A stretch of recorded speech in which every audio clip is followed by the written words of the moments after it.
करवावहै तेजस्विनावधीतमस्तु मा विद्विषावहै। ಓಂ ಶಾಂತಿ ಶಾಂತಿ ಶಾಂತಿ.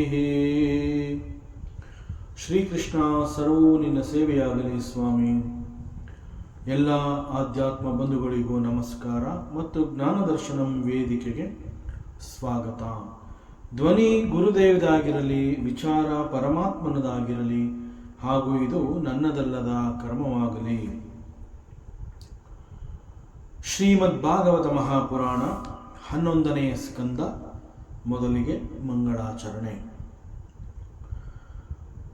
ಜನ್ಮಾದ್ಯಸ್ಯ ಯತೋನ್ವಯಾದಿತರತಃ ಚಾರ್ತೇಷ್ವವಿಘ್ನಸ್ವರಾಟ್ ತೇನೇ ಬ್ರಹ್ಮಹೃದಾಯ ಆದಿಕವಯೇ ಮುಹ್ಯಂತಿ ಯತ್ಸೂರಯಃ ತೇಜೋ ವಾರಿಮೃದಾಂ ಯಥಾ ವಿನಿಮಯಃ ಯತ್ರ ತ್ರಿಸರ್ಗೋ ಮೃಷಾ ದಾಮ್ನಾ ಸ್ವೇನ ಸದಾ ನಿರಸ್ತಕುಹಕಂ ಸತ್ಯಂ ಪರಂ ಧೀಮಹಿ ನಾರಾಯಣಂ ನಮಸ್ಕೃತ್ಯ ನರಂ ಚೈವ ನರೋತ್ತಮಂ ದೇವೀಂ ಸರಸ್ವತೀಂ ವ್ಯಾಸಂ ತತೋ ಜಯಮುದೀರಯೇತ್ ತತೋ ಜಯಮುದೀರಯೇತ್.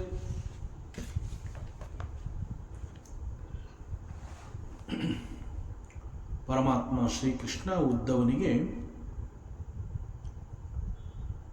ವರ್ಣ ಮತ್ತು ಆಶ್ರಮ,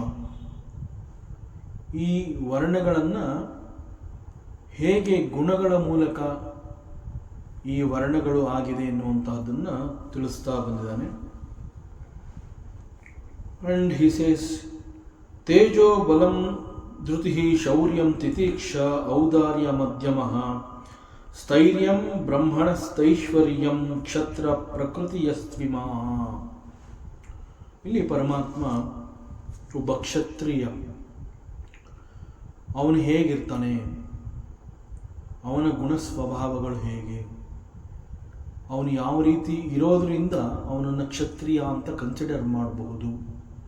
ಈ ರೀತಿಯಲ್ಲಿ ಪರಮಾತ್ಮ ಒಬ್ಬ ಕ್ಷತ್ರಿಯನನ್ನು ಕುರಿತು ಮಾತನಾಡ್ತಾ ಇದ್ದಾನೆ. ತೇಜ ಅಂತಂದರೆ ವೆರಿ ಮಚ್ ರೇಡಿಯೇಟಿಂಗ್, ವರ್ಚಸ್ಸು ಅಂತ ಹೇಳ್ತೀವಿ. And again very much radiating because of understanding the life's purpose. ಅದರ ಜೊತೆಗೆ these people are committed for that particular purpose of their life.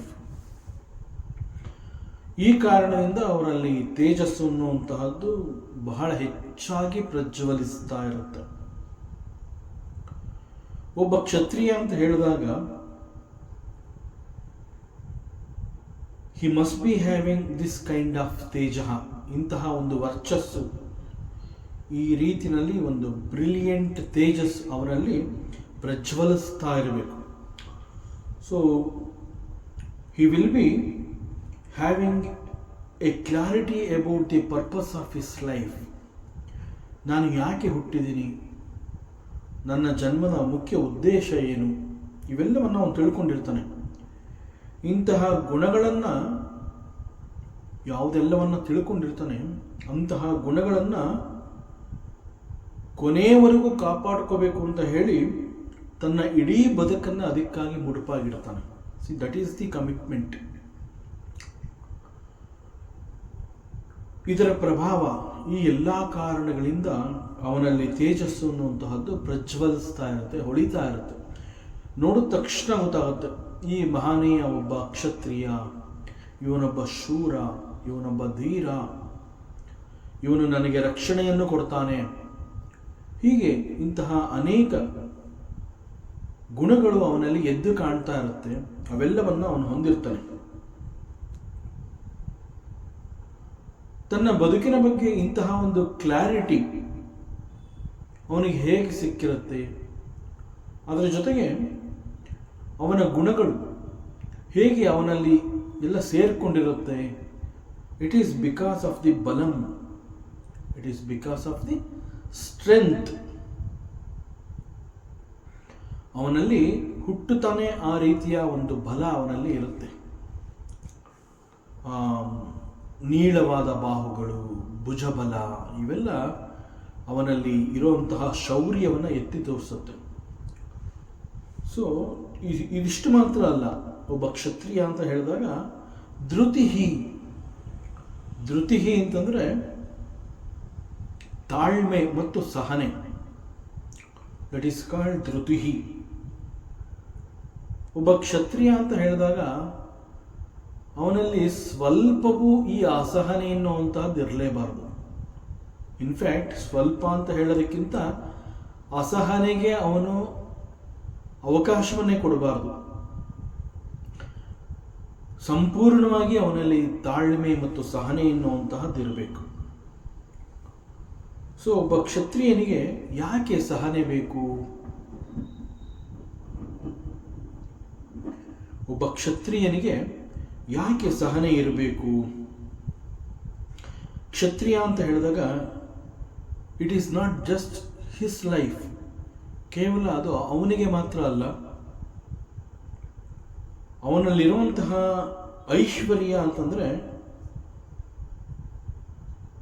Again Chanakya ಒಂದು ಕಡೆ ಧರ್ಮಶಾಸ್ತ್ರದಲ್ಲಿ ಹೇಸೇಸ್ ಒಬ್ಬ ಕ್ಷತ್ರಿಯ ಅಂತಂದರೆ he is a public servant, he is appointed to take care of the citizens of the nation, ಈ ಅರ್ಥವನ್ನು ಕೊಡ್ತಾನೆ. ಸೊ ರಾಜ ಅಂತಂದರೆ A king, he is appointed because he has to do lots of services to the public. So he is a servant of the public, he has to do the services of so many people in the nation. Adrinda his life is very very important because his life is totally dedicated to the public. ಮತ್ತು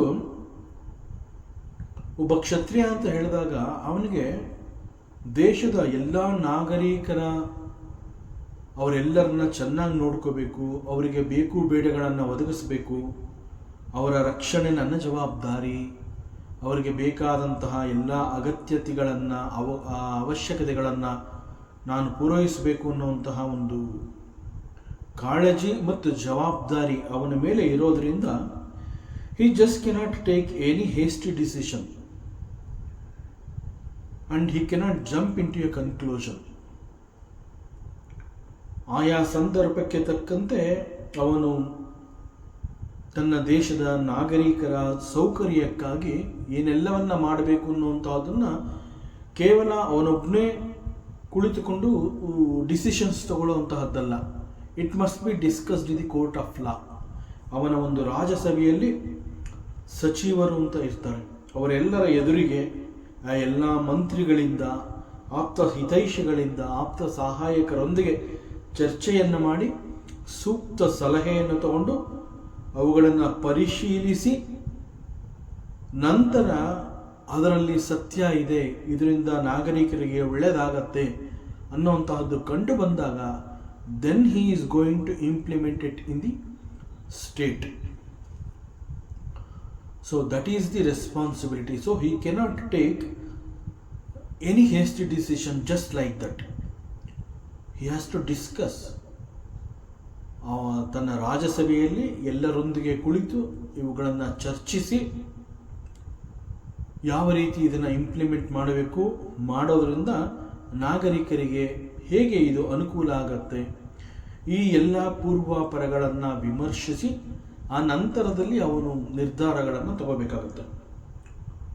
because a ಕ್ಷತ್ರಿಯ or a ರಾಜ, a king ಅಂತಂದಾಗ he belongs to the entire nation. ಕೇವಲ ಅವನು ಆ ರಾಜ ಮನೆತನಕ್ಕೆ ಮಾತ್ರ ಸೀಮಿತ ಅಲ್ಲ, ಹಿ ಈಸ್ ರಾಜ ಫಾರ್ ದಿ ಎಂಟೈರ್ ನೇಷನ್. ದೇಶದ ಸಮಸ್ತ ನಾಗರಿಕರಿಗೆ ಅವನು ಬೇಕಾಗಿರ್ತಾನೆ.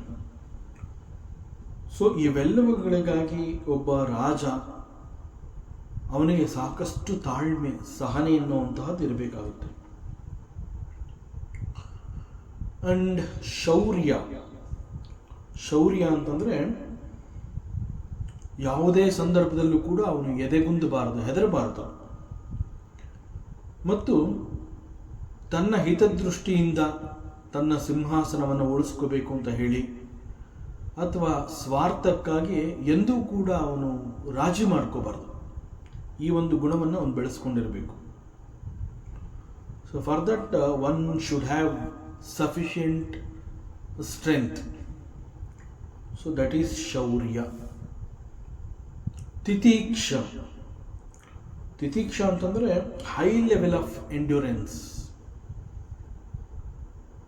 ಸಹನೆ ಎನ್ನುವಂತಹದ್ದು ಬಹಳ ಸಣ್ಣ ಪದ. ಇದರ ಮುಂದೆ ಎಲ್ಲವನ್ನ ಸಹಿಸಿಕೊಳ್ಳುವಂತಹದ್ದು, ತಾಳ್ಮೆ, ಸಮಾಧಾನ, ಅವೆಲ್ಲವುಗಳಿಗಿಂತ ಬಹಳ ಭಿನ್ನವಾದ ಅರ್ಥವನ್ನು ಕೊಡುತ್ತೆ ಎಂಡ್ಯೂರೆನ್ಸ್ ಆರ್ ತಿತೀಕ್ಷ.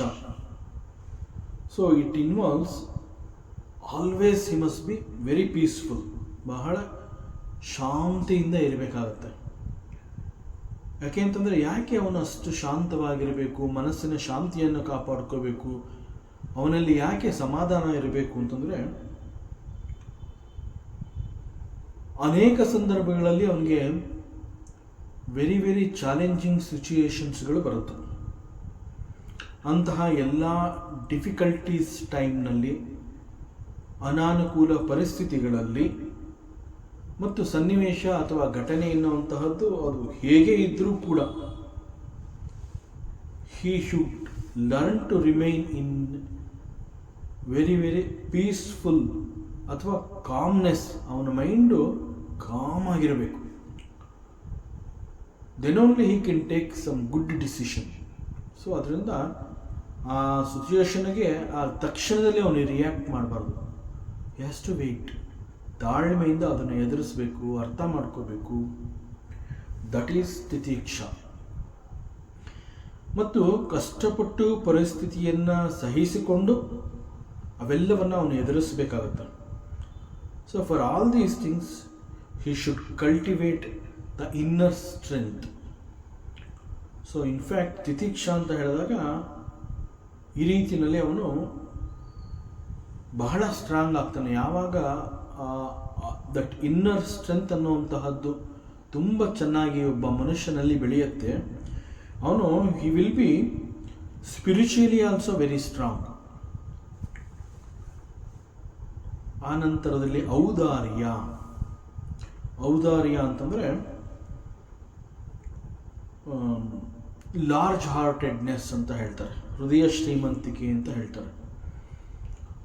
ಸೊ ಈ ಒಂದು you are dealing with your enemy ಅಂತಂದರೆ, ಸಪೋಸ್ ಒಂದು ಯುದ್ಧದಂತಹ ಸನ್ನಿವೇಶದಲ್ಲಿ ಆ ಯುದ್ಧದಲ್ಲಿ ಗೆದ್ದು ಶತ್ರು ಸೈನ್ಯವನ್ನು ಅವನು ಸೆರೆ ಹಿಡಿದಾಗ ಕೂಡ ಆ ಒಂದು ಎನಿಮಿಗಳೊಂದಿಗೆ ಅವನು ಬಹಳ ಕಾಮಾಗಿ ಮನುಷ್ಯತ್ವದೊಂದಿಗೆ ಅವರನ್ನು ಬಹಳ ಗೌರವದಿಂದ ಕಾಣಬೇಕು, ಮಾನವೀಯತೆಯಿಂದ ಅವರ ಜೊತೆ ವರ್ತಿಸಬೇಕಾಗುತ್ತೆ.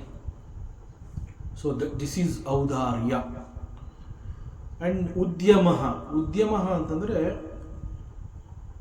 Always he should be very active. So ಆ ಒಂದು ಲೇಸಿನೆಸ್ ಅನ್ನುವಂತಹದ್ದು ಅವನಲ್ಲಿ ಇರಬಾರ್ದು. ಯಾವ ರೀತಿ ಅವನು ಶ್ರಮ ಹಾಕ್ತಾ ಇರಬೇಕು ಅಂತಂದರೆ, ಸದಾಕಾಲ ತನ್ನ ದೇಶದ ನಾಗರಿಕರು, ಆ ಪ್ರಜೆಗಳಿಗೆ ಏನೆಲ್ಲವನ್ನು ನಾನು ಮಾಡಬಹುದು, ಏನೆಲ್ಲವನ್ನು ಮಾಡಿದ್ರೆ ಅವರಿಗೆ ಅನುಕೂಲ ಆಗುತ್ತೆ, ಹೀಗೆ ಇವೆಲ್ಲವುಗಳನ್ನು ಪ್ರಜೆಗಳ ಹಿತವನ್ನು ಮನಸ್ಸಿನಲ್ಲಿ ಇಟ್ಕೊಂಡು ಅವರುಗಳಿಗಾಗಿ ಸದಾ ಶ್ರಮ ವಹಿಸ್ತಾ ಇರಬೇಕಾಗುತ್ತೆ. So he must be very busy to take care of the people. That is called ಉದ್ಯಮ. ಸ್ಥೈರ್ಯ. ಒಬ್ಬ ಕಿಂಗ್, ರಾಜ ಹೇಗಿರಬೇಕು ಅಂತಂದರೆ, ಅವನನ್ನು ನೋಡ್ತಾ ಇದ್ದಾಗೆ ಆ ಒಂದು ರಾಯಲ್ನೆಸ್, ರಿಚ್ ರಾಯಲ್ನೆಸ್ ಅವನಲ್ಲಿ ಎದ್ದು ಕಾಣೋ ಹಾಗಿರಬೇಕು. ಅವನು ಹೇಳ್ಕೋಬೇಕಾಗಿಲ್ಲ ನಾನು ಈ ದೇಶದ ರಾಜ ಅಂತ ಹೇಳ್ಕೋಬೇಕಾಗಿಲ್ಲ. ಅವನ ಒಂದು ನಿಲುವು, ಅವನ ಪ್ರಜೆಗಳನ್ನು ನೋಡೋ ರೀತಿ, ಅವನ ನಡಿಗೆ, ಅವನ ಮಾತುಕತೆ, ಅವನು ನಿಂತ್ಕೊಳ್ಳುವಂತಹ ಒಂದು ಒಂದು ಟಿ ವಿ, ಇವೆಲ್ಲ it is called the in fact ಇದನ್ನು ಐಶ್ವರ್ಯ ಅಂತ ಕೂಡ ಹೇಳ್ತಾರೆ. ಇಂತಹದ್ದೆಲ್ಲ ಅವನಲ್ಲಿ ಇರಬೇಕು. ಸೊ ಅವನನ್ನು ನೋಡಿದ ಕೂಡಲೇ ಸೈನಿಕರಿರ್ಬೋದು, ಮಂತ್ರಿವರ್ಗದವರು ಇರಬಹುದು, ಅಥವಾ ಪಬ್ಲಿಕ್ ಪ್ರಜೆಗಳಿರಬಹುದು, ಎಲ್ಲರೂ ಕೂಡ ಒಂದು ರೀತಿಯ ಗೌರವವನ್ನು ಕೊಡಬೇಕು. ಜೊತೆಗೆ ಅವನಲ್ಲಿರುವಂತಹ ಆ ಗಾಂಭೀರ್ಯವನ್ನು ನೋಡಿದ ಕೂಡಲೇ ನಮ್ಮಲ್ಲಿರುವಂತಹ ಹೆದರಿಕೆ ಕೂಡ ಹೊರಟೋಗ್ಬಿಡ್ಬೇಕು, ನಮ್ಮಲ್ಲೂ ಕೂಡ ಒಂದು ಸ್ಥಿರತೆ ಬಂದ್ಬಿಡ್ಬೇಕು. ಸೊ ಅವನು ಆ ರೀತಿ ನಮಗೆ ಕಾಣಿಸ್ಕೊಳ್ಳೋ ಹಾಗೆ ಅವನಿರಬೇಕು. ದಟ್ ಈಸ್ ಸ್ಥೈರ್ಯಂ. ಅಂಡ್ ಬ್ರಹ್ಮಣ್ಯತ ಐಶ್ವರ್ಯಂ. ಇಲ್ಲಿ ಬ್ರಹ್ಮಣ್ಯತ ಅಂತಂದರೆ ಅದು ಜ್ಞಾನವನ್ನು ಕುರಿತು ಹೇಳಿರುವಂತಹದ್ದು. ಸೊ ಅವನು ತನ್ನ ಆಸ್ಥಾನದಲ್ಲಿ ತುಂಬ ಬುದ್ಧಿವಂತರನ್ನು, ಜ್ಞಾನಿಗಳನ್ನು, ಸಮಯ ಸಮಯಕ್ಕೆ ಅವರು ಸೂಕ್ತ ಸಲಹೆಗಳನ್ನು ಕೊಡ್ತಾರೆ ಅಂತ ಹೇಳಿ ಅವರೆಲ್ಲರನ್ನ ಅವನು ತನ್ನ ಸಭೆಯಲ್ಲಿ ಅವರೆಲ್ಲರನ್ನ ಇಟ್ಕೊಂಡು ಗೌರವಿಸಿ ಅವರಿಂದ ಆಗಾಗ್ಗೆ ಸೂಕ್ತವಾದ ಸಲಹೆಗಳನ್ನು ಪಡ್ಕೋಬೇಕಾಗತ್ತೆ. ಸೊ ಒಬ್ಬ ಜ್ಞಾನಿಯನ್ನು ಗುರುತಿಸಿ ಅವನಿಗೆ ರೆಸ್ಪೆಕ್ಟ್ ಕೊಡುವಂತಹದ್ದು, ಅವೆಲ್ಲವನ್ನು ಅವ್ರು ಹೇಳುವಂತಹ ಸಲಹೆಗಳನ್ನು ಪರಿಶೀಲಿಸಿ ಅವೆಲ್ಲವನ್ನ ಲೋಕದ ಹಿತಕ್ಕಾಗಿ ಜಾರಿಗೊಳಿಸುವಂತಹದ್ದು. ಸೊ ಈ ರೀತಿ ಮಾಡಿದ್ರೆ ಅವನಿಗೂ ಅನುಕೂಲ ಆಗುತ್ತೆ, ಹಾಗೂ ರಾಜ್ಯದ ಜನತೆಗಳಿಗೂ ಕೂಡ ಅನುಕೂಲ ಆಗುತ್ತೆ. ದಟ್ ಈಸ್ ಐಶ್ವರ್ಯಂ. ಬ್ರಹ್ಮಣ್ಯತ ಐಶ್ವರ್ಯಂ. ಜ್ಞಾನದ ಕಾರಣದಿಂದ ಇವೆಲ್ಲವನ್ನು ಅವನು ಸಿದ್ಧಿಸ್ಕೋಬಹುದು. ಸೊ ಇಂತಹ ಎಲ್ಲ ಗುಣಲಕ್ಷಣಗಳನ್ನು ಯಾರು ಹೊಂದಿರ್ತಾನೆ, such a person is called ಕ್ಷತ್ರಿಯ, ಕ್ಷಾತ್ರ ಪ್ರಕೃತಿ ಅಂತ ಹೇಳ್ತಾರೆ. ಅಂಡ್ ಆಸ್ತಿಕ್ಯಂ ದಾನನಿಷ್ಠಾ ಚ ಅಧಂಭೋ ಬ್ರಹ್ಮಸೇವನಂ ಅತುಷ್ಟಿ ಅರ್ಥೋಪಚೈ ವೈಶ್ಯ ಪ್ರಕೃತಿಯಸ್ತ್ವಿಮಾಹ. ಒಬ್ಬ ವೈಶ್ಯ ಅವನು ಹೇಗಿರ್ತಾನೆ, ಅವನ ಗುಣಲಕ್ಷಣಗಳೇನು? ಆಸ್ತಿಕ್ಯಂ, ಆಸ್ತಿಕತೆ ಅಂತ ಹೇಳ್ತಾರೆ. ಆಸ್ತಿಕತೆ ಅಂತಂದರೆ ದಟ್ ಈಸ್ ಸಾಮಾನ್ಯವಾಗಿ ಯಾರಿಗೆಲ್ಲ ಈ ದೇವರ ವಿಚಾರದಲ್ಲಿ ಶ್ರದ್ಧೆ, ಗೌರವ, ನಂಬಿಕೆ ಇರುತ್ತೆ, ಜೊತೆಗೆ ಶಾಸ್ತ್ರ ಗ್ರಂಥಗಳು, ವೇದಾಂತ, ಉಪನಿಷತ್ತು, ಇತಿಹಾಸ ಇವೆಲ್ಲ ನಮಗೆ ಜೀವನದಲ್ಲಿ ಅನೇಕ ಮೌಲ್ಯಭರಿತ ಶಿಕ್ಷಣವನ್ನು ಕೊಡುತ್ತೆ ಅನ್ನುವಂತಹ ನಂಬಿಕೆಯನ್ನು ಯಾರು ಹೊಂದಿರ್ತಾರೆ, ಸಚ್ ಪೀಪಲ್ ಆರ್ ಕಾಲ್ಡ್ ಆಸ್ತಿಕರು.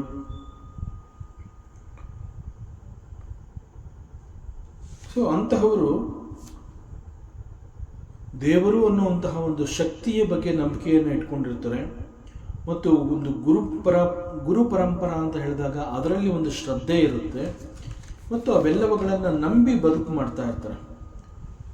ಸೊ ಇಂತಹ ಒಂದು ನಂಬಿಕೆ, ದಿಸ್ ಬಿಲೀಫ್ ಆ್ಯಂಡ್ ಶ್ರದ್ಧೆ ಈಸ್ ಕಾಲ್ಡ್ ಆಸ್ತಿಕ್ಯಂ. ಇದಕ್ಕೆ ತದ್ವಿರುದ್ಧವಾಗಿ ಯೋಚನೆ ಮಾಡುವಂತಹದ್ದು ಅಂತಂದರೆ, ದೇವರು ಅಂತಂದರೆ ನನಗೆ ನಂಬಿಕೆ ಇಲ್ಲ, ದೇವರಿಲ್ಲ, ಈ ಶಾಸ್ತ್ರ ಗ್ರಂಥಗಳೆಲ್ಲ ಬರೀ ಕತೆ, ಈ ಪುರಾಣದನ್ನು ನಾನು ನಂಬೋದಿಲ್ಲ, ಇಂಥವ್ರನ್ನ ನಾಸ್ತಿಕರು ಅಂತ ಹೇಳ್ತಾರೆ. ಈಗ ಒಬ್ಬ ವೈಶ್ಯ, ಹಿ ಈಸ್ ಬೇಸಿಕಲಿ ಎ ವ್ಯಾಪಾರಿ, ಹಿ is A Merchant, business man. ಒಬ್ಬ ವ್ಯಾಪಾರಿ ಮನುಷ್ಯ ಅವನು ತನ್ನ ಅಭಿವೃದ್ಧಿಯನ್ನು ಹೇಗೆ ನೋಡ್ಕೋತಾನೆ ಅಂತಂದರೆ, ನಂಬಿಕೆಯ ಆಧಾರದ ಮೇಲೆ ಅವನು ಬೆಳೀತಾ ಇರ್ತಾನೆ. ಸೊ ಆದ್ದರಿಂದ ಅವನು he comes under this category, ಆಸ್ತಿಕ್ಯ. ಅಂಡ್ ದಾನ, charity. So he is very liberal in donation, charity, donating the charity. ದಾನ ಅಂತ ಹೇಳಿ ಕೊಡಬೇಕಾದ್ರೆ ಒಂದು ನಂಬಿಕೆ ಇರುತ್ತೆ ಅವನಿಗೆ.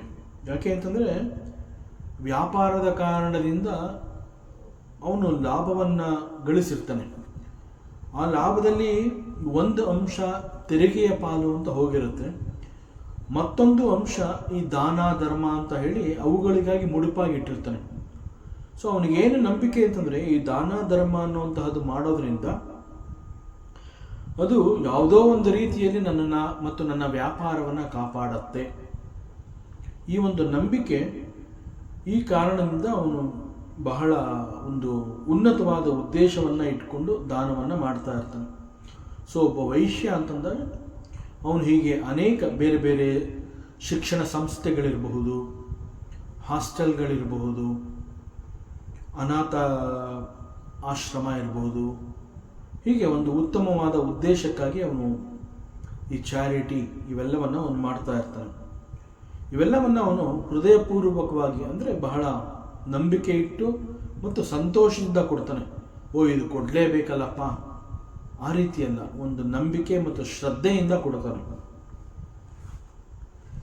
ಮತ್ತು ಅವನಲ್ಲಿ ನಿಷ್ಠೆ ಎನ್ನುವಂತಹದ್ದು ತುಂಬ ಹೆಚ್ಚಿನ ಮಟ್ಟದಲ್ಲಿರುತ್ತೆ. ಸೊ ಯಾವುದದು ನಿಷ್ಠ ಅಂತಂದರೆ, ನಿಷ್ಠ ಇನ್ ಶಾಸ್ತ್ರ ಸಮ್ಮತ ಕೃತಿ ಮತ್ತು ನಮ್ಮ ಶಾಸ್ತ್ರ ಗ್ರಂಥಗಳು, ಅವುಗಳನ್ನು ಹೆಚ್ಚು ಗೌರವವನ್ನು ಕೊಡ್ತಾನೆ. ಯಾಕೆ ಅಂತಂದರೆ ಇವೆಲ್ಲ ನಮಗೆ ಜೀವನದಲ್ಲಿ, ಬದುಕಿನಲ್ಲಿ ಒಂದು ಉತ್ತಮವಾದ ಮಾರ್ಗವನ್ನು ತೋರಿಸುತ್ತೆ. ಸೊ ಈ ಮೂಲಕ ಇವೆಲ್ಲವನ್ನು ಅನುಸರಿಸಿಕೊಂಡು ನಾನು ಮುಂದೆ ನಡೀತಾ ಇದ್ದರೆ, ಹೆಜ್ಜೆ ಹಾಕ್ತಾ ಇದ್ದರೆ ನನ್ನ ಬದುಕು ಕೂಡ ಉತ್ತಮವಾಗಿರುತ್ತೆ.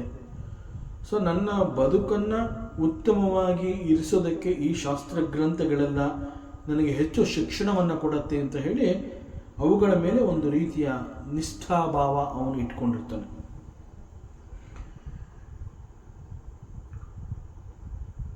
ಅದಂಬ ಮತ್ತು ಜನರಲ್ಲಿ ಸಾಮಾನ್ಯವಾಗಿ ಯಾವುದೇ ಒಬ್ಬ ಮನುಷ್ಯ ಅವನಲ್ಲಿ ದುಡ್ಡು ಸೇರ್ತಾ ಇದ್ದಾಗ ಅವನಿಗೆ ಅಹಂಕಾರ ಅನ್ನುವಂತಹದ್ದು ಬರುವಂತಹದ್ದು ಸಹಜ.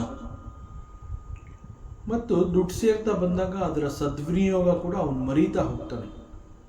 ಆದರೆ ಒಬ್ಬ ವೈಶ್ಯ ದುಡ್ಡು ಹೆಚ್ಚು ಹೆಚ್ಚು ಸೇರ್ತಾ ಈ ರೀತಿಯ ನಿಷ್ಠಾಭಾವವನ್ನು ಹೊಂದಿ ಆ ಮೂಲಕವೇ ಅವನು ತನ್ನ ಬೆಳವಣಿಗೆಯನ್ನು, ಅಭಿವೃದ್ಧಿಯನ್ನು ಕಂಡುಕೋತಾನೆ. ಸೊ ಇವೆಲ್ಲವೂ ಅವನಲ್ಲಿರುತ್ತೆ. ಒಬ್ಬ ವೈಶ್ಯನಲ್ಲಿ ಇವೆಲ್ಲ, ಇಂತಹ ಗುಣಗಳೆಲ್ಲ ಇರುತ್ತೆ. ಜೊತೆಗೆ ಬ್ರಹ್ಮ ಸೇವನಂ, ಈ ದೊಡ್ಡ ದೊಡ್ಡ ಬಿಸ್ನೆಸ್ ಮ್ಯಾನ್ ವೈಶ್ಯರು ಅವರೆಲ್ಲ ಏನು ಮಾಡ್ತಾರೆ ಅಂತಂದರೆ, ವ್ಯಾಪಾರಿ ಮನೋಭಾವದ ಜನಗಳು ತಮ್ಮ ಬಿಸ್ನೆಸ್ಸಲ್ಲಿ, ತಮ್ಮ ಬಿಸ್ನೆಸ್ ಸಂಸ್ಥೆಗಳಲ್ಲಿ ಅಡ್ವೈಸರಿ ಬೋರ್ಡ್ ಅಂತ ಹೇಳಿ ಒಂದು ಕಮಿಟಿಯನ್ನು ರಚನೆ ಮಾಡಿಕೊಂಡು ಅಲ್ಲಿ ಬಹಳ ಬುದ್ಧಿವಂತರಾದ ಹಾಗೂ ಮೇಧಾವಿಗಳನ್ನು ಅವರು ಅಪಾಯಿಂಟ್ ಮಾಡ್ಕೊಂಡಿರ್ತಾರೆ.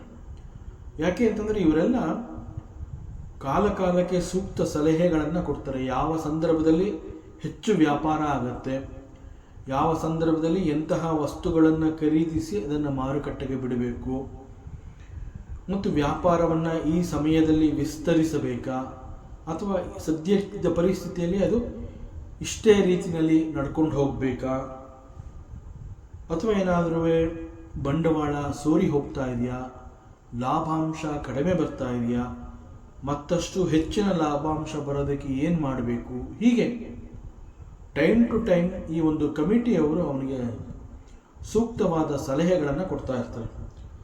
ಸೊ ಈ ಕಾರಣದಿಂದಲೇ ಒಂದು ಟೀಮ್ನ ಅವನು appoint ಮಾಡ್ಕೊಂಡಿರ್ತಾನೆ.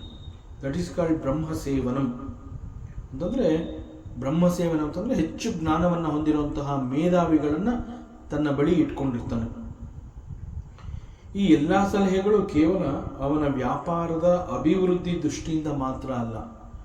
Through that the entire society must be benefited, ಈ ಒಂದು ಕಾರಣ ಕೂಡ ಅವನಲ್ಲಿ ಇರುತ್ತೆ. ಅದರಿಂದ ವ್ಯಾಪಾರಿ ಹೀಗೆ ಬಹಳ ಮುಂದಾಲೋಚನೆಯಿಂದ, ಅನೇಕ ಬೇರೆ ಬೇರೆ ದೃಷ್ಟಿಕೋನಗಳಿಂದ ಈ ಎಲ್ಲ ಅಭಿವೃದ್ಧಿಯನ್ನು ಕುರಿತು ಮಾಡಬೇಕಾಗಿರುವಂತಹ ಎಲ್ಲವನ್ನ ಮಾಡ್ತಾ ಇರ್ತಾನೆ. ಮತ್ತು ಅವನ ಸ್ಪೆಷಲ್ ಕ್ವಾಲಿಟಿ ಏನು ಅಂತಂದರೆ ಅತುಷ್ಟಿಹಿ ಅಂತ ಹೇಳ್ತಾರೆ. ಸಾಮಾನ್ಯವಾಗಿ ಕೆಲವರು ಹೇಳ್ತಾರೆ, ಇಷ್ಟು ಸಂಪಾದನೆ ಮಾಡಾಯ್ತಲ್ಲ, ಇನ್ನೂ ನಿನಗೆ ತೃಪ್ತಿ ಇಲ್ವಾ ಅಂತ ಹೇಳ್ತಾರೆ. ಆದರೆ ಒಬ್ಬ ನಿಜವಾದ ವೈಶ್ಯ ಅಂತ ಹೇಳಿದಾಗ ಅವನು ಎಂದೂ ಕೂಡ ಇಲ್ಲಿಯವರೆಗೆ ನಾನು ಸಾಕಷ್ಟು ದುಡಿದಾಗಿದೆ, ಈಗ ನನ್ನಲ್ಲಿ ಸಾಕಷ್ಟು ಹಣ ಸೇರಿದೆ, ಇನ್ನೇನು ನನಗೆ ವ್ಯಾಪಾರ ಬೇಡ ಅಂತ ಅವನು ಯಾವತ್ತೂ ಯೋಚನೆ ಮಾಡೋದಿಲ್ಲ. ನಾನು ಎಷ್ಟೇ ಸಂಪಾದನೆ ಮಾಡಿರಬಹುದು, ಆದರೆ ನನಗೆ ಮಾಡಿರುವಂತಹ ವ್ಯಾಪಾರದಲ್ಲಿ ನನಗೆ ಈಗಾಗಲೇ ತೃಪ್ತಿ ಸಿಕ್ಕಿದೆ ಅಂತ ಅವನು ಯಾವತ್ತೂ ಅಂದ್ಕೊಳ್ಳೋದಿಲ್ಲ. ಬಿಕಾಸ್ ಅದು ಒಂದು ಫುಲ್ ಸ್ಟಾಪ್ ಆಗಿಬಿಡುತ್ತೆ ಅವನ ಒಂದು ಕೆರೀರ್ನಲ್ಲಿ. ಹಾಗಾಗಿ ಬಿಕಾಸ್ ಹಿಂದೆ ರಾಜರ ಒಂದು ಆಡಳಿತದ ಸಮಯದಲ್ಲಿ ಒಬ್ಬ ವೈಶ್ಯ ಏನು ಮಾಡ್ತಾ ಇದ್ದ ಅಂತಂದರೆ, he is the back bone of the society and at the same time ತೆರಿಗೆಯ ರೂಪದಲ್ಲಿ ರಾಜನ ಅಥವಾ ರಾಜರ ಬೊಕ್ಕಸಕ್ಕೆ ಬಹಳ ಹೆಚ್ಚು ತೆರಿಗೆಯ ರೂಪದಲ್ಲಿ ಹಣ ಸೇರೋ ಹಾಗೆ ಮಾಡ್ತಾ ಇದ್ದ. ಅಂತಂದರೆ ರಾಜ್ಯ ಬೊಕ್ಕಸ ಸದಾಕಾಲ ಭರ್ತಿಯಾಗಿರಬೇಕು ಅನ್ನುವಂತಹದ್ದು ಕೂಡ ಇವನು ಎಚ್ಚರಿಕೆ ವಹಿಸ್ತಾ ಇದ್ದ. ಸೊ ಈ ದೃಷ್ಟಿಯಿಂದ ರಾಜ್ಯದ ಬೊಕ್ಕಸಕ್ಕೆ ಹೆಚ್ಚು ಹಣ ಸಂದಾಯ ಆಗಬೇಕು. ಅದರಿಂದ ಇವನು ವ್ಯಾಪಾರ ನಿಲ್ಲಿಸಬಾರ್ದು. ಇವನೇನಾದ್ರು ವ್ಯಾಪಾರ ನಿಲ್ಲಿಸಿದ್ರೆ ಆ ಎಕಾನಮಿ ಅನ್ನುವಂತಹದ್ದೇ ಅಲ್ಲೋಲ ಕಲ್ಲೋಲ ಆಗುತ್ತೆ. ಸೊ ಅದರಿಂದ ಎಷ್ಟೇ ಸಂಪಾದನೆ ಮಾಡ್ತಾ ಇದ್ರು ಕೂಡ ದ ಬಿಸ್ನೆಸ್ ಶುಡ್ ಕಂಟಿನ್ಯೂ. ಅಲ್ಲಿ ಅನೇಕ ಜನಗಳಿಗೆ ಉದ್ಯೋಗದ ಅವಕಾಶಗಳಿರುತ್ತೆ ಮತ್ತು ಒಂದು ಸೊಸೈಟಿಗೆ ಆ ಎಕಾನಮಿಯ ಸ್ಥಿರತೆಯನ್ನು ಕಾಪಾಡಿಕೊಳ್ಳೋದಕ್ಕೆ ಆ ಬೊಕ್ಕಸಕ್ಕೆ ಆ ತೆರಿಗೆ ಅಂತ ಹೇಳಿ ಹೆಚ್ಚು ಹಣ ಅಲ್ಲಿ ಸಂದಾಯವಾಗುವಂತೆ ಮಾಡ್ತಾರೆ. ಯಾವಾಗ ಈ ತೆರಿಗೆ ಹಣ ಅನ್ನುವಂತಹದ್ದಿರುತ್ತೆ ಅದು ಅಭಿವೃದ್ಧಿ ಕಾರ್ಯಗಳಿಗೆ ಉಪಯೋಗಿಸ್ಕೊತಾ ಇದ್ರು ರಾಜರು. ಆದ್ದರಿಂದ ಒಬ್ಬ ವೈಶ್ಯ ಈ ಎಲ್ಲ ದೃಷ್ಟಿಯಿಂದ ನಾನು ಸಾಕಷ್ಟು ಸಂಪಾದನೆ ಮಾಡಿ ಆಗಿದೆ, ನನಗಿನ್ನು ಹಣದ ಅವಶ್ಯಕತೆ ಇಲ್ಲ, ನನಗೆ ಬಿಸ್ನೆಸ್ ಬೇಡ, ನನಗೆ ತೃಪ್ತಿ ಆಗಿದೆ ಅಂತ ಎಂದೂ ಕೂಡ ಅವನು ಹೇಳ್ತಿರ್ಲಿಲ್ಲ. ಎಷ್ಟೇ ಸಂಪಾದನೆ ಮಾಡ್ತಾ ಇದ್ರು ಬಿಸ್ನೆಸ್ ಶುಡ್ ಕಂಟಿನ್ಯೂ.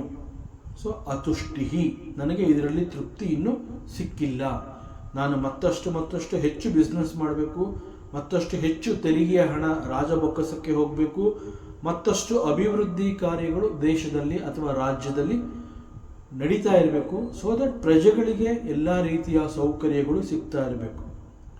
ಇವೆಲ್ಲ ಆಗಬೇಕು ಅಂತಂದರೆ tax money should go to the government or a ರಾಜ. ಅದರಿಂದ ಯಾವತ್ತೂ ಕೂಡ ನನಗೆ ತೃಪ್ತಿ ಆಗಿದೆ ಅಂತ ಹೇಳಿ ಅವನು ಬಿಸ್ನೆಸ್ನ ನಿಲ್ಲಿಸ್ತಿರಲಿಲ್ಲ. ಸೊ ಒಬ್ಬ ವೈಶ್ಯ ಅಂತಂದಾಗ ಅತುಷ್ಟಿಹಿ, ಇದು ಅವನ ಗುಣ. ಸೊ ಈ ಎಲ್ಲ ಆಚರಣೆಗಳನ್ನು ಯಾರು ಮಾಡ್ತಾ ಇರ್ತಾನೆ, ಹಿ ಈಸ್ ಕಾಲ್ಡ್ ವೈಶ್ಯ ಅಂಡ್ ದಿಸ್ ಈಸ್ ವೈಶ್ಯ ಪ್ರಕೃತಿ. ಅಂಡ್ ಕೊನೆಯದಾಗಿ ಶುಶ್ರೂಷಣಂ ದ್ವಿಜ ಗವಾಂ ದೇವಾನಾಂ ಚಾಪ್ಯ ಮಾಯೆಯ ತತ್ರ ಲಬ್ಧೇನ ಸಂತೋಷಃ ಶೂದ್ರ ಪ್ರಕೃತಯಸ್ತ್ವಿಮಾಃ.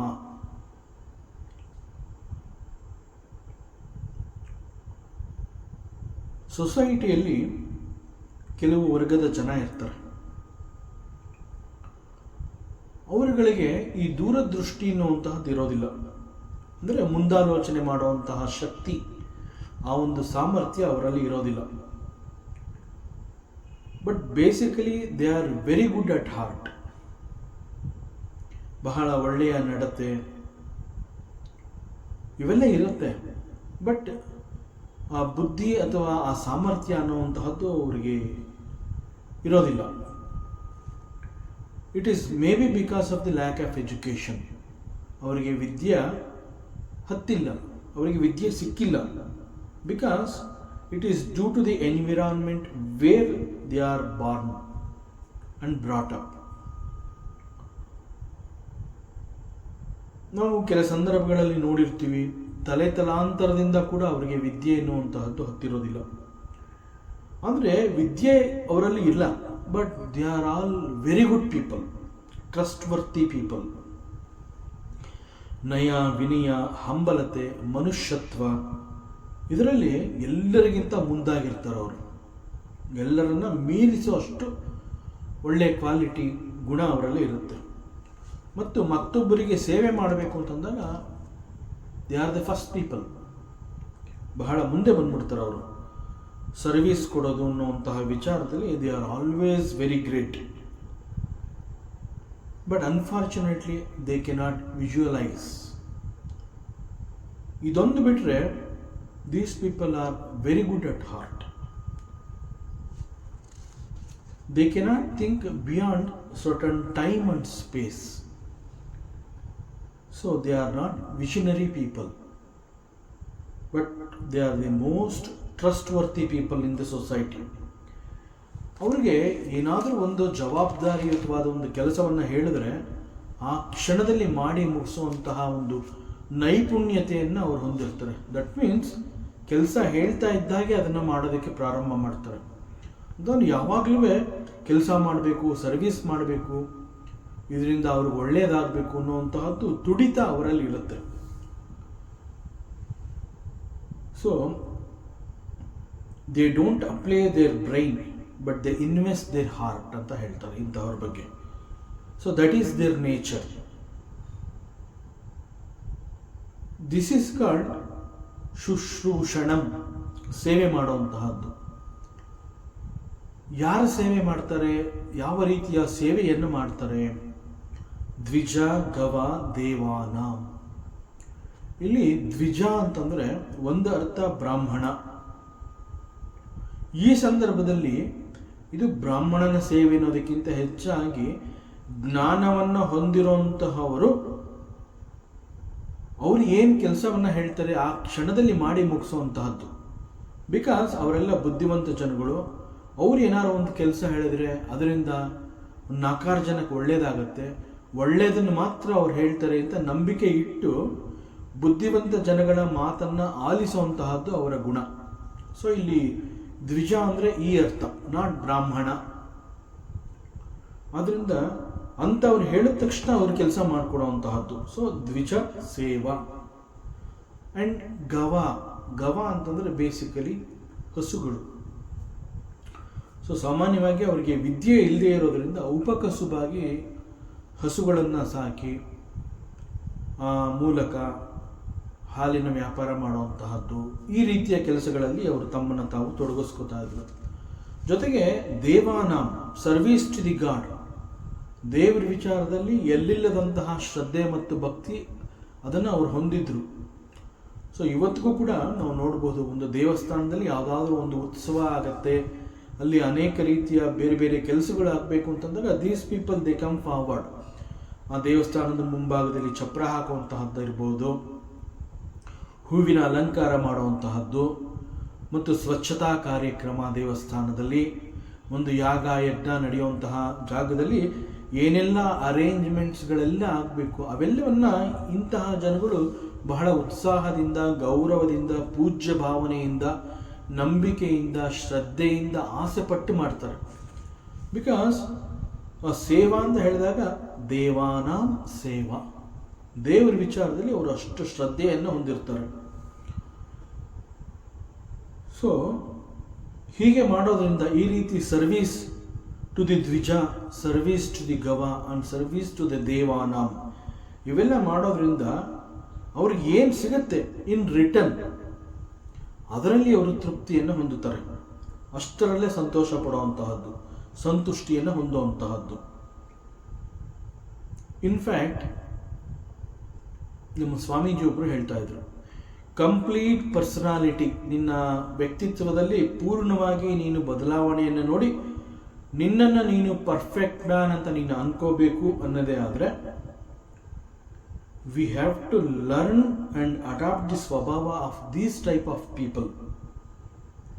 ಶೂದ್ರ ವರ್ಣದ ಸ್ವಭಾವವನ್ನು ನೀನು ಫಸ್ಟ್ ಕಲ್ತ್ಕೋಬೇಕು, then you can become the complete man ಅಂತ ಅವ್ರು ಹೇಳೋರು. So it is very simple. ನನ್ನಲ್ಲಿ ಆಧ್ಯಾತ್ಮದ ಬೆಳವಣಿಗೆ ಆಗಲೇಬೇಕು ಅನ್ನೋದಾದರೆ, ಈ ಆಧ್ಯಾತ್ಮದ ಬೆಳವಣಿಗೆ ಅಂತಂದರೆ ಅದು ಸರ್ವತೋಮುಖದ ಬೆಳವಣಿಗೆ.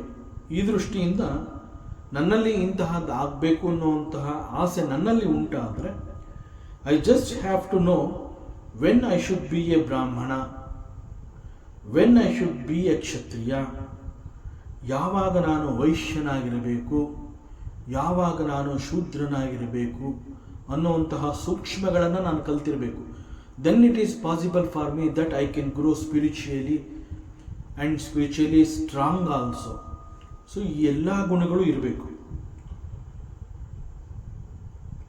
So how to present yourself, it's an art, that is ಬ್ರಾಹ್ಮಣತ್ವ. And how to protect yourself, and you have to protect the society. It is through virtue and shaurya, that is kshatra guna. and how to plan your life, how to promote the products, how to fill the Rajabokasa is the Vaishyatva. And ಇವೆಲ್ಲವನ್ನ ಜೊತೆನಲ್ಲಿ ಇಟ್ಕೊಂಡು service to the Brahmana, service to the dvija, ಗವ and ದೇವಾನಾಂ, ಈ ಗುಣಗಳನ್ನು ಯಾರು ಹೊಂದಿರ್ತಾನೆ ಅವುಗಳು, ದಟ್ ಈಸ್ ದಿ ಶೂದ್ರತ್ವ.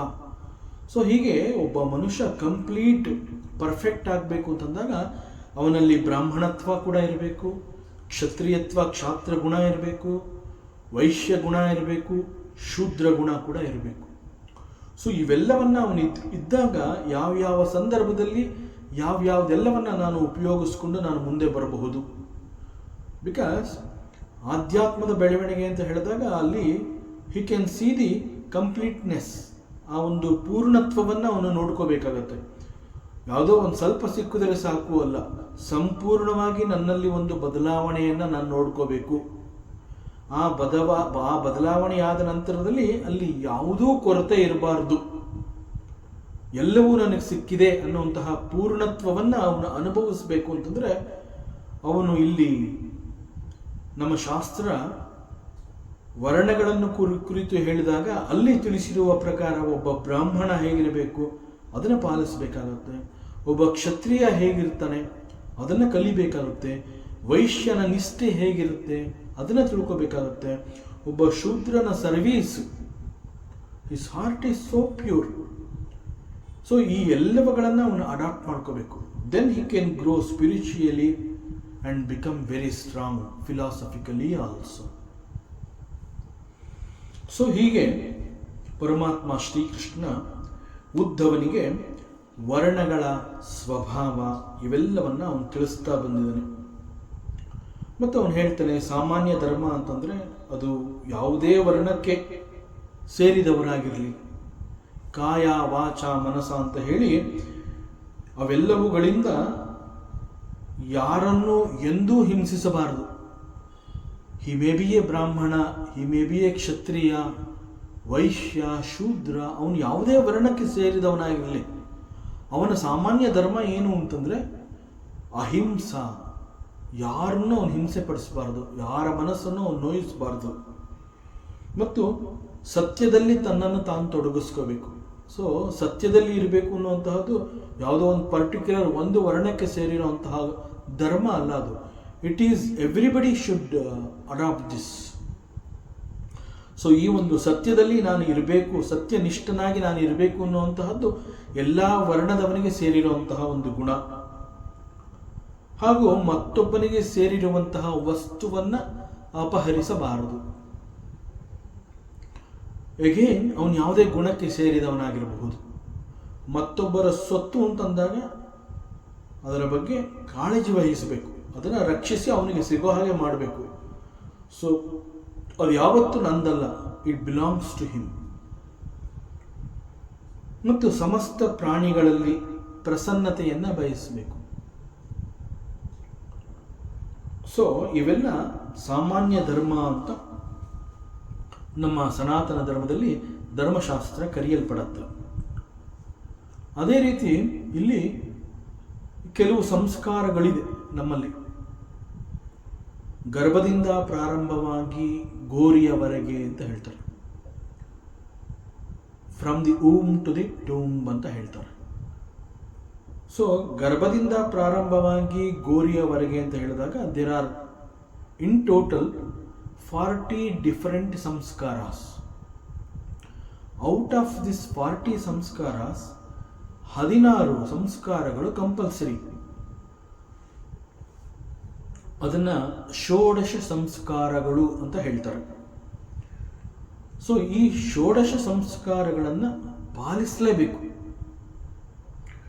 ವರ್ಣಧರ್ಮವನ್ನು ಅನುಸರಿಸುತ್ತಾ ಜೊತೆನಲ್ಲಿ ಈ ಆಶ್ರಮ ಧರ್ಮ ಕೂಡ ಪ್ರಾರಂಭ ಆಗತ್ತೆ. ವರ್ಣ ಆಶ್ರಮ, ವರ್ಣಧರ್ಮ ಆಶ್ರಮ ಧರ್ಮ ಒಟ್ಟಿಗೆ ಸೇರಿಸಿ ಹೇಳಬೇಕು ಅಂದರೆ ವರ್ಣಾಶ್ರಮ ಧರ್ಮ. ಸೊ ಇವೆಲ್ಲ ಜೊತೆಯಲ್ಲೇ ಪ್ರಾರಂಭ ಆಗುವಂತಹದ್ದು. ಹೇಗೆ ಅಂತಂದರೆ ಸಾಮಾನ್ಯವಾಗಿ ಸಣ್ಣ ಮಕ್ಕಳಿಗೆ ಶಿಕ್ಷಣವನ್ನು ಕಲಿಸುವಂತಹ ಸಂದರ್ಭ ಬರುತ್ತೆ. ಸಾಮಾನ್ಯವಾಗಿ at the age of 4.5 or 5, so ಅಷ್ಟು ಸಣ್ಣ ಮಕ್ಕಳಿಗೆ ಸಂಧ್ಯಾವಂದನ ವಿಧಾನವನ್ನು ತಿಳಿಸ್ಕೊಡುವಂತಹದ್ದು. ಸಂಧ್ಯಾವಂದನ ಅಂತಂದರೆ ಇಟ್ ಈಸ್ ಓನ್ಲಿ ಬಿಕಾಸ್ ಯಾರು ಅದನ್ನು ಹೆಚ್ಚು ಶ್ರದ್ಧೆಯಿಂದ ಅನುಸರಿಸ್ತಾರೆ ಅವ್ರದ್ದು ಫೋಕಸಿಂಗ್ ಚೆನ್ನಾಗಿರುತ್ತೆ. ಸೊ ಒಂದು ಒಳ್ಳೆ ಫೋಕಸ್ ಸಿಗಲಿ ಅಂತ ಹೇಳಿ ದಿಸ್ ಸಂಧ್ಯಾವಂದನ ಈಸ್ ಇಂಟ್ರೊಡ್ಯೂಸ್ಡ್. ಧಿಯೋ ಯೋ ನಃ ಪ್ರಚೋದಯಾತ್. ಸೊ ಸಣ್ಣ ಮಕ್ಕಳಿಗೆ ಈ ಒಂದು ಸಂಧ್ಯಾವಂದನ ವಿಧಾನವನ್ನು ತಿಳಿಸ್ಕೊಡ್ಬೇಕು ಅಂತಂದಾಗ ಅಲ್ಲಿ ಇರೋಂತಹದ್ದು ಉಪನಯನದ ಸಂಸ್ಕಾರ. ಸೊ ಈ ಒಂದು ಉಪನಯನದ ಸಂಸ್ಕಾರ ಅನ್ನುವಂತಹದ್ದು ಸಾಮಾನ್ಯವಾಗಿ ಜನರಲಿ 4.5 ವರ್ಷದಿಂದ 5 ವರ್ಷದ ಒಳಗಡೆ ಮಾಡುವಂತಹದ್ದು. 5 ವರ್ಷಕ್ಕೆ ಮುಂಚೆನೇ ಈ ಒಂದು ಉಪನಯನದ ಸಂಸ್ಕಾರವನ್ನು ಮಾಡ್ತೀನಿ ಅಂತಂದಾಗ one need not see the muhurta. So 5 ವರ್ಷದ ಮುಂಚೆ ಮಾಡ್ತಾ ಇದ್ದೀನಿ ಅಂತಂದಾಗ it can be at any time. So you don't need to look for the muhurta. So ಉಪನಯನದ ಮೂಲಕ ಅವನು ತನ್ನ ಜೀವನದಲ್ಲಿ ಶಿಸ್ತನ್ನು ಪರಿಪಾಲಿಸುವಂತಹದ್ದನ್ನು ಪ್ರಾರಂಭ ಮಾಡ್ತಾನೆ. So when you are disciplined, then you are qualified to become a disciple. So discipline is important. So that discipline is taught by giving this upanayana samskara. So yavaga one is disciplined, then he can train his mind. So ಶಿಕ್ಷಿತಗೊಂಡಂತಹ ಮನಸ್ಸು ಒಂದು ಸುಂದರವಾದ ಬದುಕನ್ನು ಕಟ್ಟಿಕೊಡುತ್ತೆ. ಹೇಗೆ? Through ಶಿಕ್ಷಣ. So it is all through Sandhyavandana, Gayatri mantra ಜಪ. So ಹೀಗೆ ಮನಸ್ಸಿಗೆ ಸರಿಯಾಗಿ ಶಿಕ್ಷಣವನ್ನು ಕೊಡದೆ ಹೋದರೆ the journey of the life is very very difficult. So all this will take you into the brahmacharya ashrama. So ಬ್ರಹ್ಮಚರ್ಯ ಆಶ್ರಮ ಅಂತಂದಾಗ ಈ ರೀತಿ ಒಂದು ಉಪನಯನದ ಸಂಸ್ಕಾರದ ನಂತರದಲ್ಲಿ ಆ ಮಗುವನ್ನು ಶಿಕ್ಷಣ ಅಂತ ಹೇಳಿ ಒಂದು ಗುರುಕುಲ ಅಥವಾ ಗುರುವಿನ ಆಶ್ರಮಕ್ಕೆ ಸೇರಿಸುವಂತಹದ್ದು. ಸೊ ಅಲ್ಲಿ ಪ್ರಾರಂಭ ಆಗುವಂತಹದ್ದೇ ಈ ಬ್ರಹ್ಮಚರ್ಯ ಆಶ್ರಮ. ಸೊ ಈ ಬ್ರಹ್ಮಚರ್ಯ ಆಶ್ರಮ ಅನ್ನುವಂತಹದ್ದು 5ನೇ ವರ್ಷ ಅಥವಾ 6ನೇ ವರ್ಷದಿಂದ ಪ್ರಾರಂಭವಾಗಿ ಅವನ 20 ಅಥವಾ 25ನೇ ವರ್ಷ ವಯಸ್ಸಿನವರೆಗೆ ಕಂಟಿನ್ಯೂ ಆಗುತ್ತೆ. ಸೊ ಈ ಒಂದು ಸಮಯದಲ್ಲಿ ಶಿಕ್ಷಣ ಅಂತ ಹೇಳಿದಾಗ the prominence is given only for learning the Vedas and Shastras. ಅದರ ಜೊತೆಯಲ್ಲಿ ಲೌಕಿಕ ಜ್ಞಾನವನ್ನು ಕೂಡ ಕೊಡ್ತಾರೆ. So a brahmachari means he is a ವಿದ್ಯಾರ್ಥಿ. ವಿದ್ಯೆಯನ್ನು ಅಪೇಕ್ಷಿಸುವಂತಹವನು ವಿದ್ಯಾರ್ಥಿ. So he is a seeker of knowledge. So ಇಲ್ಲಿ ವಿದ್ಯಾರ್ಥಿ ಅಂತ ಹೇಳೋದ್ರಿಂದ ಬಹಳ ಕಟ್ಟುನಿಟ್ಟಾಗಿ ಅವನು ಅನೇಕಗಳನ್ನು ಆಶ್ರಮದಲ್ಲಿ ಪಾಲಿಸಬೇಕಾಗತ್ತೆ. ಆದ್ದರಿಂದ ನಮ್ಮ ಶಾಸ್ತ್ರದಲ್ಲಿ ಒಂದು ಮಾತು ಹೇಳ್ತಾರೆ, ವಿದ್ಯಾರ್ಥಿನಃ ಸುಖಂ ತ್ಯಜೇತ್. ಇಲ್ಲ, ಸಾಧ್ಯ ಇಲ್ಲ, ಸುಖವನ್ನು ನಾನು ತ್ಯಜಿಸೋದಕ್ಕೆ ಸಾಧ್ಯ ಇಲ್ಲ, ಬಹಳ ಕಷ್ಟ ಆಗತ್ತೆ ಅಂತಂದರೆ ದೆನ್ ಸುಖಾರ್ಥಿನ ವಿದ್ಯಾಂ ತ್ಯಜೇತ್. Then you forget about the knowledge. So there is no short cut for this. Either you have to sacrifice the ಸುಖ or you sacrifice the vidya. So you decide. So this is brahmacharya ashrama. So after brahmacharya ashrama, say spending around 12 to 15 years there in the ashrama as prescribed in the shastras, a brahma tejas can be seen in the student. ಅವನಲ್ಲಿ ಆ ಒಂದು ಎಲ್ಲವನ್ನ ಕಲ್ತಿದ್ದಾನೆ ಎನ್ನುವಂತಹದ್ದು ಗೊತ್ತಾಗುತ್ತೆ. So a successful completion of this brahmacharya, he is graduated and a Snataka Mahotsava will be celebrated. ಈ ಒಂದು ಸ್ನಾತಕ ಮಹೋತ್ಸವದ ದಿನದಲ್ಲಿ that is on the day of his graduation a choice is given to him. ಅವನು ಒಂದು ಆಯ್ಕೆಯನ್ನು ಮಾಡ್ಕೋಬಹುದು. ಏನು ಆಯ್ಕೆ ಮಾಡ್ಕೋಬಹುದು? ಇಲ್ಲಿಯವರೆಗೆ ತನ್ನ 25ನೇ ವರ್ಷದವರೆಗೆ ವಿದ್ಯಾಭ್ಯಾಸವನ್ನು ಮಾಡಿ ಆಶ್ರಮದಲ್ಲಿ ಕಲಿಸಿದಂತಹ ಆ ವೇದಾಸು ಶಾಸ್ತ್ರ ಅನೇಕ ಲೌಕಿಕ ಜ್ಞಾನ ಎಲ್ಲವನ್ನ ಸಂಪಾದಿಸಿದ ನಂತರದಲ್ಲಿ he is graduated. ಸೊ ನಾವು ಅವನ ಮುಂದೆ 2 ಆಯ್ಕೆಗಳನ್ನು ಹೇಳ್ತಾರೆ. ಒಂದು, you can go back to your parents and accept grihastha dharma, that is grihasthashrama dharma, or he can stay back in the ashrama along with the guru.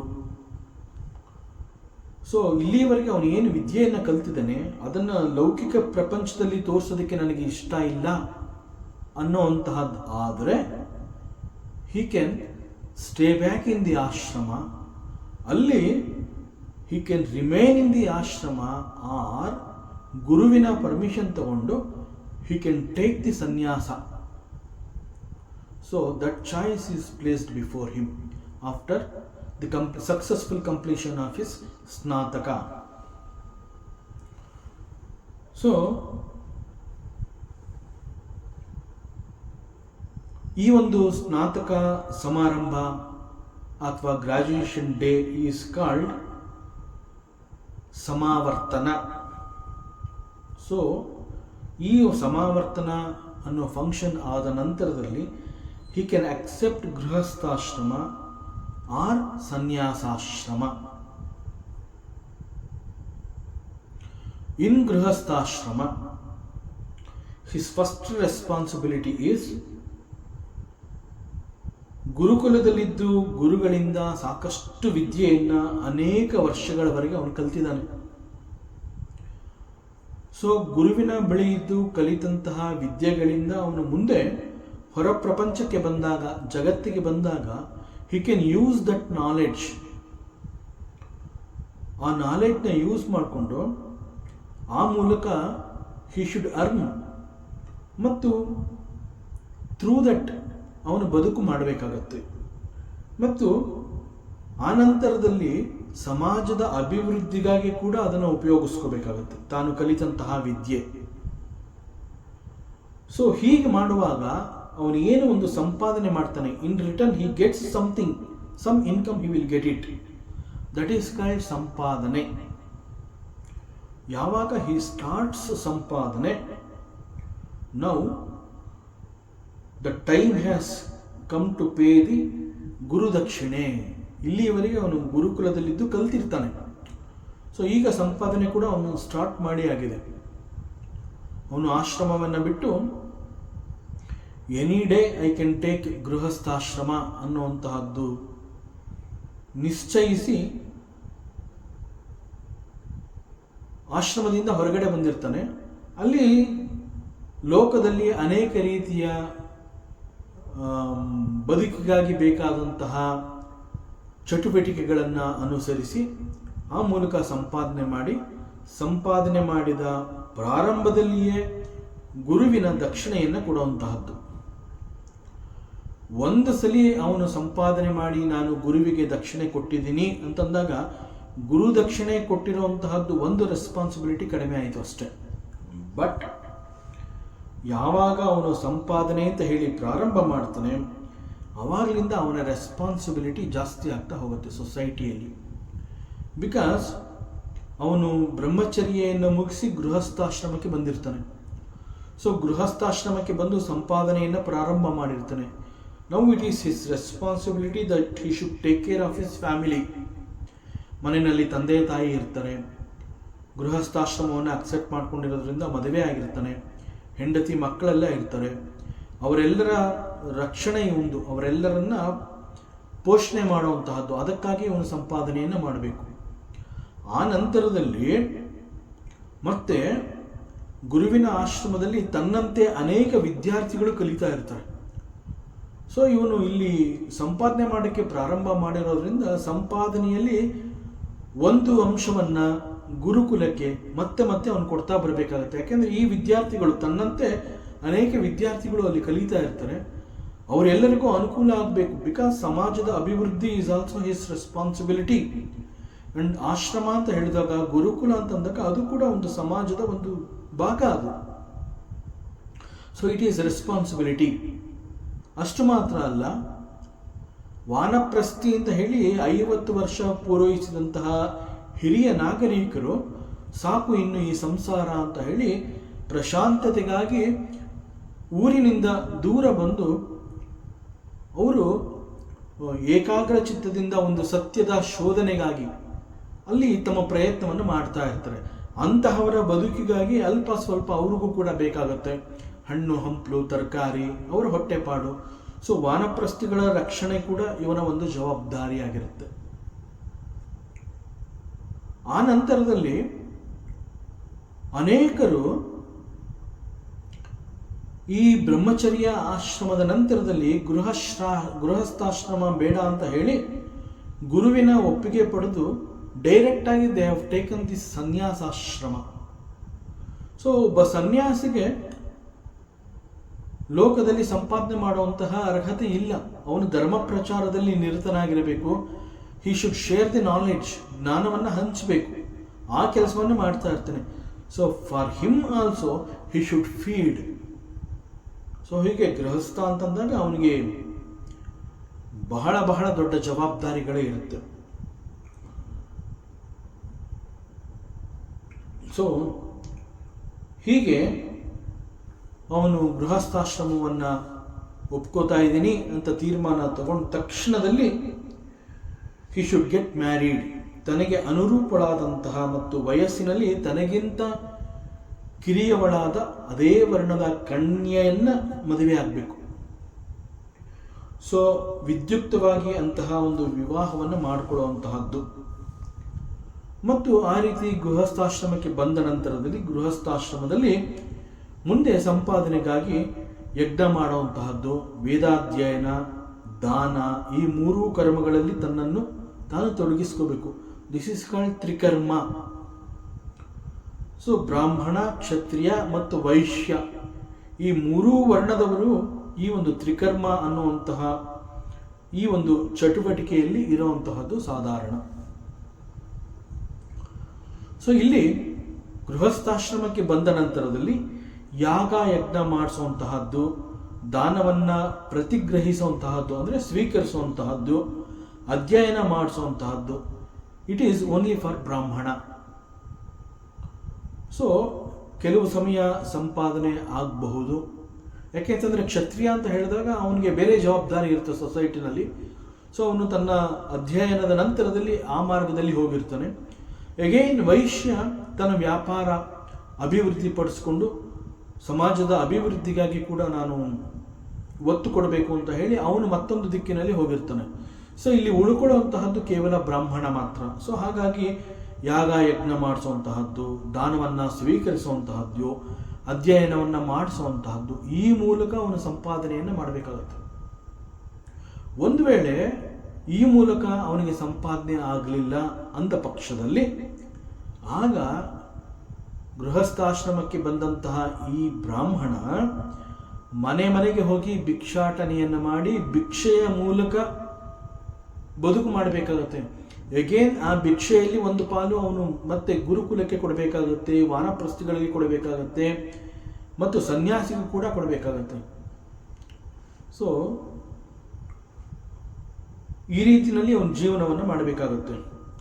So ತಪಸ್ಸಿಗೂ ತೇಜಸ್ಸಿಗೂ ಮತ್ತು ಕೀರ್ತಿಗೂ ಧಕ್ಕೆಯಾಗುವಂತೆ ಏನಾದರೂ ಆದಾಗ ಬ್ರಾಹ್ಮಣ ಯಾಗ ಯಜ್ಞವನ್ನು ಮಾಡಿಸುವ ಮೂಲಕ ಅಧ್ಯಾಪನ ಕಾರ್ಯಗಳಿಂದ ಸಂಪಾದನೆ ಮಾಡಿ ಜೀವಿಸಬಹುದು. ಸೊ ಏಕಾಏಕಿ ಇದಕ್ಕೆ ಬರುವ ಹಾಗಿಲ್ಲ ಅವನು. ಒಂದು ವೇಳೆ ಇದರಲ್ಲಿಯೂ ಕಷ್ಟವಾದಾಗ ಈ ರೀತಿ ಕೂಡ ಅವನು ಸಂಪಾದನೆ ಮಾಡೋದಕ್ಕೆ ಆಗ್ತಾ ಇಲ್ಲ ಅಂತಂದಾಗ ಮುಂದೆ ಅವನು ಈ ಒಂದು ಕಣಗಳ ಬಳಿ ಹೋಗಿ ಅಲ್ಲಿ ಕಣಗಳಲ್ಲಿ ಚೆಲ್ಲಿ ಹೋಗಿರುವಂತಹ ಧಾನ್ಯಗಳನ್ನು ಆಯ್ದು ತಂದು ಬೇಯಿಸಿ ಬದುಕು ಮಾಡ್ಕೋಬೇಕು. ಸೊ ಪರಮಾತ್ಮ ಶ್ರೀಕೃಷ್ಣ ಹೀಗೆ ಆಶ್ರಮ ಧರ್ಮವನ್ನು ಕುರಿತು, ಅದರಲ್ಲೂ ಗೃಹಸ್ಥಾಶ್ರಮ ಧರ್ಮ, ಅದರಲ್ಲಿ ಇನ್ ಪರ್ಟಿಕ್ಯುಲರ್ ಒಬ್ಬ ಬ್ರಾಹ್ಮಣ ಗೃಹಸ್ಥಾಶ್ರಮ, ಅವನ ಗೃಹಸ್ಥಾಶ್ರಮ ಹೇಗಿರುತ್ತೆ ಅನ್ನುವಂತಹದ್ದನ್ನು ತಿಳಿಸಿದಾಗ ಕೂಡಲೇ ಉದ್ಧವ ಒಂದು ಪ್ರಶ್ನೆಯನ್ನು ಮಾಡ್ತಾನೆ. ಹೇ ಪರಮಾತ್ಮ, ಇಂತಹ ಜೀವನ ಬಹಳ ಕಷ್ಟ ಅಲ್ವಾ? ಕೃಷ್ಣ ಹೇಳ್ತಾನೆ, ಬ್ರಾಹ್ಮಣ್ಯ itself is very very difficult. ಬ್ರಾಹ್ಮಣ ಜನ್ಮ ಸಿಕ್ಕಿದೆ ಅಂತಂದರೆ one must be prepared for this. Prepared for what? ಐಹಿಕ ಸುಖಗಳಿಗೆ ಅವನು ಯಾವತ್ತೂ ಕೂಡ ಆಸೆ ಪಡಬಾರದು. ಇಲ್ಲಿ ಈ ಲೋಕದಲ್ಲಿ ಕಠಿಣವಾದ ತಪಸ್ಸಿನ ಆಚರಣೆಗಳನ್ನು ಮಾಡುವ ಮೂಲಕ ದೇಹವನ್ನು ಅವನು ದಂಡಿಸಬೇಕಾಗುತ್ತೆ. ದೇಹಕ್ಕೆ ಶಿಕ್ಷಣವನ್ನು ಕೊಡಬೇಕು. ಈ ರೀತಿ ಮಾಡಿದಾಗ ಮಾತ್ರ ದೇಹಾವಸಾನದಲ್ಲಿ ಮೋಕ್ಷ ರೂಪವಾದ ಅನಂತ ಸುಖವನ್ನು ಅವನು ಪಡ್ಕೋಬಹುದು. ಸೊ ಈ ಕಾರಣದಿಂದಲೇ ಒಬ್ಬ ಬ್ರಾಹ್ಮಣ ಗೃಹಸ್ಥನಾದಾಗ ಬದುಕು ಮಾಡುವುದಕ್ಕೆ ಮೊದಲು ಆಯ್ಕೆ ಮಾಡ್ಕೋಬೇಕಾಗಿರುವಂತಹದ್ದು ಭಿಕ್ಷಾಟನೆ. That is his first priority, top priority. How to ಗೃಹಸ್ಥಾಶ್ರಮವನ್ನು ನಾನು ಒಪ್ಕೊಂಡಿದ್ದೀನಿ, ನೆಕ್ಸ್ಟ್ ನನ್ನ ಲೈಫ್ ಹೇಗೆ ಅಂತಂದರೆ ಥ್ರೂ ಭಿಕ್ಷೆ. ಮನೆ ಮನೆಗೆ ಹೋಗಿ ಭಿಕ್ಷೆಯನ್ನು ಬೇಡಿ ಭಿಕ್ಷೆಯಲ್ಲಿ ದೊರೆತಂತಹ ಆಹಾರವನ್ನು ಸ್ವೀಕರಿಸಿ ಬದುಕು ಮಾಡಬೇಕಾಗಿರುವಂತಹದ್ದು. ಒಂದು ವೇಳೆ ಭಿಕ್ಷೆಯಲ್ಲಿ ಆಹಾರ ಸಿಗದೇ ಇದ್ದಾಗ ಕಣಗಳ ಬಳಿ ಹೋಗಿ ಚೆಲ್ಲಿ ಹೋಗಿರುವಂತಹ ಕಾಳುಗಳನ್ನು ಆಯ್ದು ತಂದು ಬೇಯಿಸಿ ಊಟ ಮಾಡುವಂತಹದ್ದು. ಅಂಡ್ ದ ಸೆಕೆಂಡ್ ಚಾಯ್ಸ್, ಇವೆರಡೂ ಆಗಲಿಲ್ಲ ಅಂತಂದಾಗ the second choice for A ಬ್ರಾಹ್ಮಣ ಗೃಹಸ್ಥಾಶ್ರಮದಲ್ಲಿ ಇರುವಂತಹವನಿಗೆ ಯಾಗ ಯಜ್ಞ ಮಾಡಿಸಿ ಆ ಮೂಲಕ ಸಿಗುವಂತಹ ದಕ್ಷಿಣೆಯಲ್ಲಿ ಜೀವನವನ್ನು ಅವನು ಮಾಡಬೇಕಾಗುತ್ತೆ. This is his second preference. And the third preference ಏನು ಅಂತಂದರೆ ಅಧ್ಯಯನವನ್ನು ಮಾಡಿಸುವ ಮೂಲಕ. ಸೊ ಅದರಿಂದ ಬ್ರಾಹ್ಮಣ್ಯ ಅಂತಂದರೆ ಇಟ್ ಈಸ್ ವೆರಿ ಡಿಫಿಕಲ್ಟ್. ಹೇ ಉದ್ಧವ, ನೀನು ಅಂದ್ಕೊಂಡಿರೋ ಹಾಗೆ it is not very easy. So ಬ್ರಾಹ್ಮಣ ಜನ್ಮದ ನಂತರದಲ್ಲಿ ಅವನು ಬ್ರಾಹ್ಮಣ್ಯವನ್ನು ಸಂಪಾದಿಸಿ ಆ ರೀತಿಯಲ್ಲಿ ಮುಂದುವರಿತೀನಿ ಅಂತಂದಾಗ ಇಟ್ ಈಸ್ ವೆರಿ ಡಿಫಿಕಲ್ಟ್. ಬ್ರಾಹ್ಮಣಸ್ಯ ಹಿ ದೇಹೋಯಂ ಕ್ಷುದ್ರ ಕಾಮಾಯ ನೇಷ್ಯತೆ ಕೃಚ್ಛಾಯ ತಪಸೇ ಚೇಹ ಪ್ರೇತ್ಯಾನಂತ ಸುಖಾಯ ಚ. ಹೇ ಉದ್ಧವ, ಒಬ್ಬ ಬ್ರಾಹ್ಮಣನ ದೇಹ ಅಂತಂದಾಗ ಇಟ್ ಈಸ್ ದುರ್ಲಭ. ಶಾಸ್ತ್ರ ಬಹಳ ಸ್ಪಷ್ಟವಾಗಿ ಹೇಳುತ್ತೆ. ಸೊ ಈ ಒಂದು ದೇಹ ತುಚ್ಛವಾದ ಭೋಗಗಳನ್ನು ಭೋಗಿಸುವುದಕ್ಕಾಗಿ ದೊರೆತಿರುವಂತಹದ್ದಲ್ಲ. His body is an instrument for him, it's a tool for him, so that he should use his body for what? For ಬಹಳ ಕಠಿಣವಾದ ತಪಸ್ಸು. And at last he should attain moksha through this, by using his ದೇಹವನ್ನು. ಅದಕ್ಕೆ ದೇಹ ಅಂತಂದರೆ ಸಾಧನಾ ಶರೀರ ಅಂತ ಹೇಳ್ತಾರೆ. ಸಾಧನೆಗಾಗಿ ಈ ಒಂದು ದೇಹವನ್ನು ಅವನು ಉಪಯೋಗಿಸ್ಕೋಬೇಕು. ಇದು ಭೋಗಕ್ಕೆ ಸಿಕ್ಕಿರುವಂತಹದ್ದಲ್ಲ. ಎಸ್ಪೆಷಲಿ ಬ್ರಾಹ್ಮಣನ ದೇಹ ಅಂತಂದಾಗ ಇಟ್ ಈಸ್ ದುರ್ಲಭ ಅಂತ ಯಾಕೆ ಹೇಳ್ತಾರೆ ಅಂತಂದರೆ, ಸೊ ದಟ್ ಪರ್ಟಿಕ್ಯುಲರ್ ದೇಹ is not for the bhogas, it is for the sadhana. And ವಾನಪ್ರಸ್ಥ ಅನ್ನುವಂತಹ ಆಶ್ರಮ ಧರ್ಮ ಇತ್ತೀಚೆಗೆ ಕ್ಷೀಣವಾಗ್ತಾ ಇದೆ ಅಂತ ಹೇಳ್ತಾನೆ ಪರಮಾತ್ಮ.